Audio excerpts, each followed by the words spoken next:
asking me. I know we gotta do this, but I ain't trying to be here all day. Yeah, me either. We need a code word. Yeah. Yeah. So what's the word? Welcome back to We Need a Code Word with Aisha and Jess. I'm Aisha. And I'm Jess.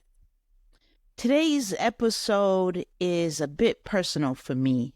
I recently learned that I'm postmenopausal, and honestly, I'm shaken up about it to learn that at 45 years old, my hormone levels have drastically declined beyond perimenopause. And it's been like a wild ride of emotions. And today I kind of want to unpack that experience with my wife and our audience. Yeah, let's do it. It feels like you're holding a lot. And yeah, like let's take it off your shoulders bit by bit, because either, we're going to menopause or we love somebody that is or has. So this is important for everybody. Yeah, let's do it. But before we jump into that, my darling, my first question is, how you doing? How you doing? I'm good. Okay. We went for a walk today. Yeah, that was good. It was a little chilly outside, but it was good. Yeah, we didn't see any weird stuff on the street, so that's always good when you don't get traumatized by random things. Life in the city. Run into. Okay, second question. I'm pulling a prompt from the No Wrong Answers deck. It's this really awesome deck of prompts that I picked up at some cute Urban Outfitter adjacent looking shop in San Diego. But all of the prompts have been written by comedians. So it's a really fun way to get to know people with the most outlandish questions. So this one is, you get 30 minutes in a time machine and you can go back in time to wherever you want. But you can't go back in time and help anyone, so don't even try it. Show off. That's what it says. Where are you spending your 30 minutes? Think about it now. I would like to go back to February 2004. My sister Kadeen passed away February 5th, 2004. And I went and visited her while she was in the hospital undergoing treatment for breast cancer and everything. But I didn't get to speak to her before she passed away. So if I had 30 minutes, I will go back to talk to Kay. Yeah. What about you? I wondered about that with you and Kadeen. Dang, you got all deep. I was not going there. I was gonna say I would go to a juke joint. Damn, like you got me second guessing, but or some kind of house party up in Harlem doing a Harlem Renaissance. I don't know, 30 minutes, you got 4 good songs, you get a drink. That is a moment. So, but yeah, that's where I was. And all is well on my end. Work is picking up and I'm grateful, and I want to make sure that I have my systems in place to handle that. So that's kind of where I am right now. All right, that's what's up. Yeah. So I'm ready if you are. Yeah, well, let's dive into it. In the main event, menopause. Tonight on We Need a Code Word podcast, we discuss menopause. Also, we got to figure out our code word for tonight. Yeah. Okay. All right. Back to you. Sounds good. So, menopause, like one thing I learned about menopause is that it itself is a single date. And it marks 1 year that you have gone without a menstrual cycle. So essentially there are two phases of menopause. Either you're perimenopausal, right, which is before the pause, or you're postmenopausal, like after, and there will be no more children after this, right? And before we talk about my journey with early onset menopause, because that's what it was, right? Let's discuss what we know about Black women and menopause, right? So number one, Black and Latinx women, we enter menopause earlier than women of other ethnicities and have longer lasting and more intense symptoms. Number two, early onset menopause, that's menopause before the age of 45, increases the risk of osteoporosis and depression. Basically estrogen helps with our mental health and keeps our bones strong, right? Number three, female hormones help to protect you from obesity, insomnia, keep your cholesterol levels in check, all of which are associated with heart health. And number four, despite the facts that one, Black women enter menopause earlier, the symptoms last longer, and three, that heart disease is the number one killer of Black women in the United States, we are the least likely to leave the doctor's office with a prescription for hormone treatment as we navigate the pause. Wow. Yeah, I think, one of the things that I learned in this journey is that we have to advocate for ourselves and stay in tune with our bodies, right? It's not easy to find a primary care doctor or gynecologist that is checking for you in the way you need them to, right? I spent years talking to my primary care physicians about menopause and my irregular cycles, and I never felt like they took my concerns seriously, right? But as soon as I went 1 year without my cycle, I made it my mission to find a Black woman gynecologist. Okay. Earlier, you mentioned your story and that you will come back to it, but I really think it's important that you unpack that. I think about when we talk about the first time we got our periods, like we can remember that, and I think you also get a chance to kind of rewrite the story you held about menopause in this moment. Mm-hmm. So I wonder, did you even know you would have a story, and yeah, and how much did you know about menopause as you were going through? Yeah, nothing. Yeah, I was clueless. I knew nothing about menopause. It wasn't even on my bingo card, right?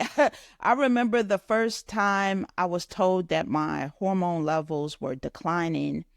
It was 2017. I was like 39 years old, and I was having trouble losing weight, and I went to one of those health and vitality centers for a consultation. You could get a B12 shot and all of this stuff. And at that time, I still had my regular cycle, but they told me that my testosterone levels were declining. And they wanted to do some hormone therapy. And I think I might have done like maybe one session with them. And I felt like it was a scam. Like, why am I at this, like, meta spa getting hormone therapy? Like, this didn't feel right.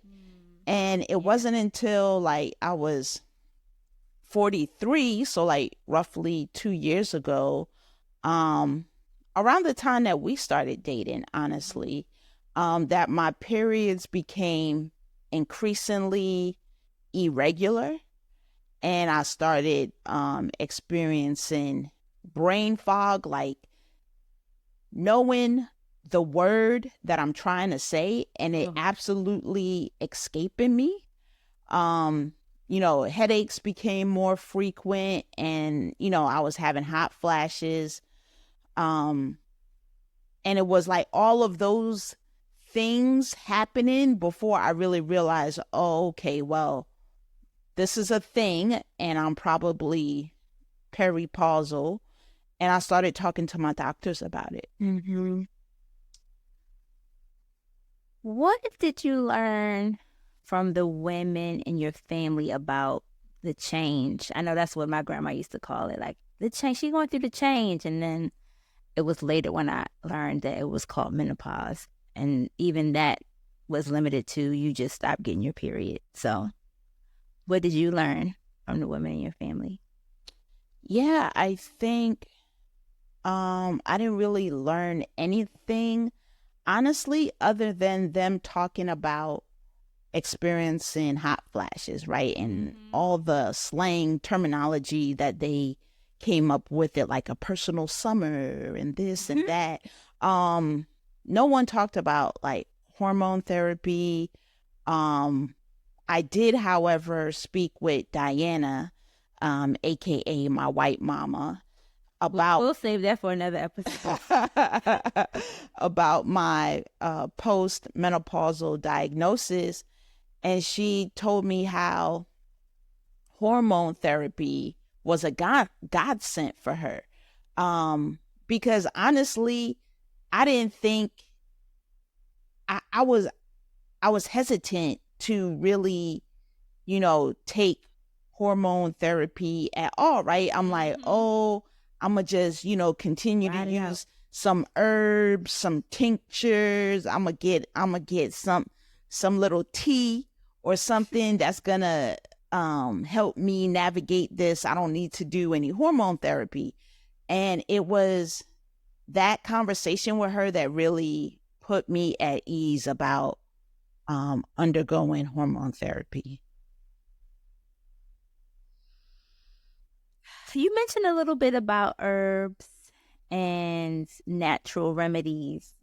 I'm a fan of both, using both to support each other. Yeah. And I'm wondering, have you explored herbal remedies? And then I want to hear about your latest visit to the doctor.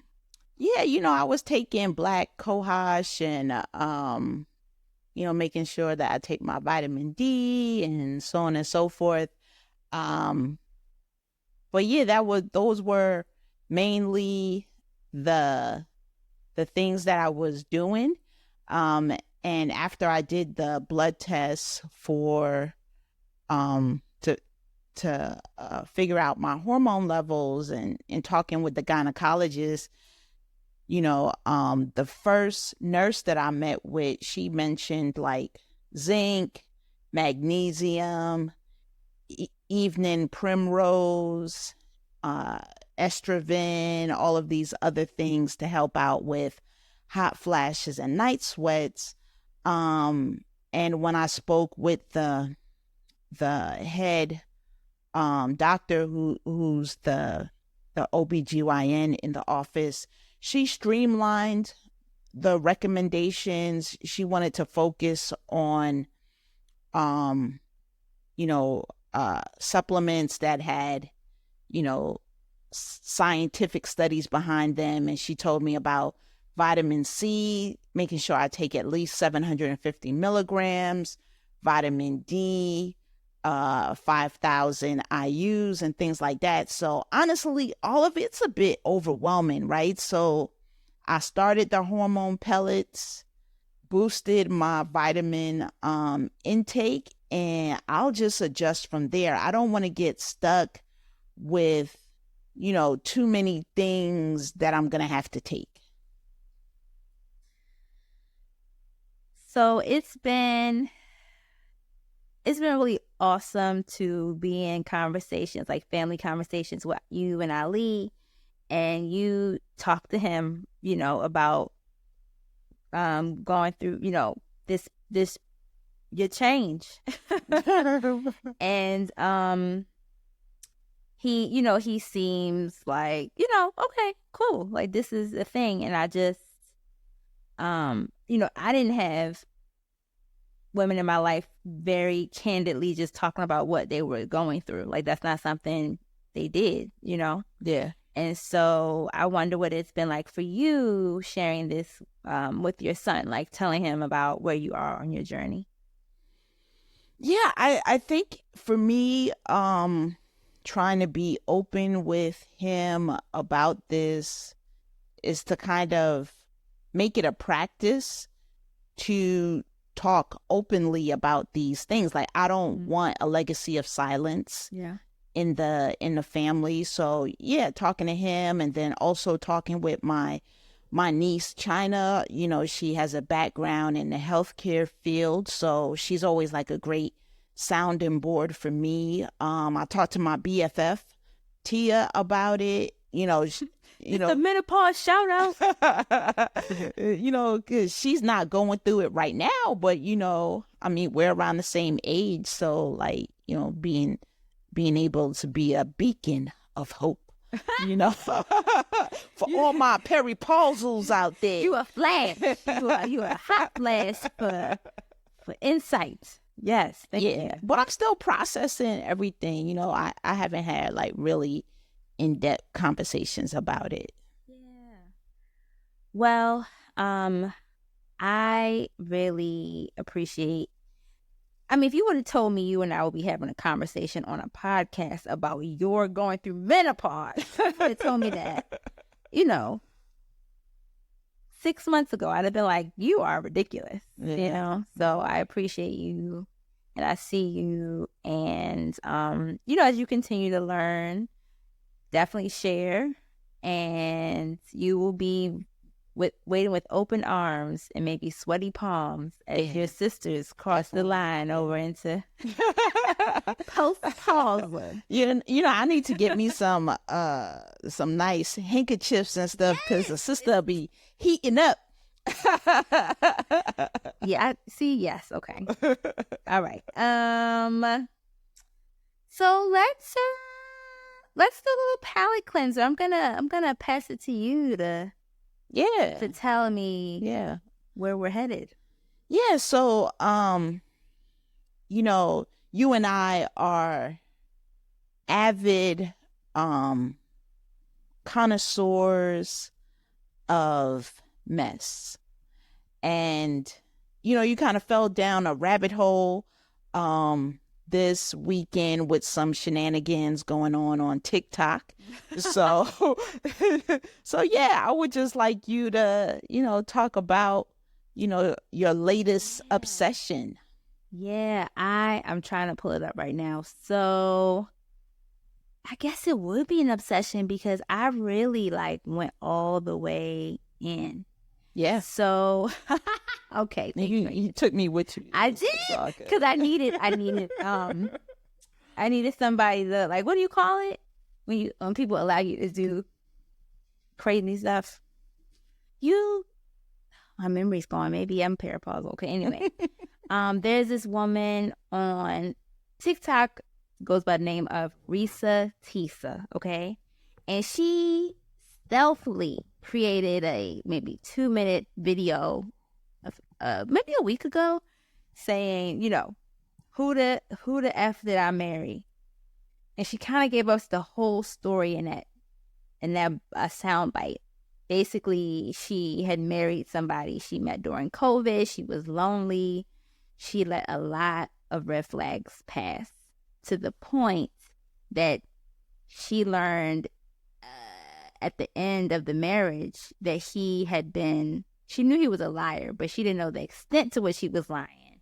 And so she learned that he essentially created a whole persona based on his twin brother that it's not true. And just all the flags Yeah. I'm so embarrassed. It's 52 chapters. Yeah. And I watched, I would say 80%. And then I found community.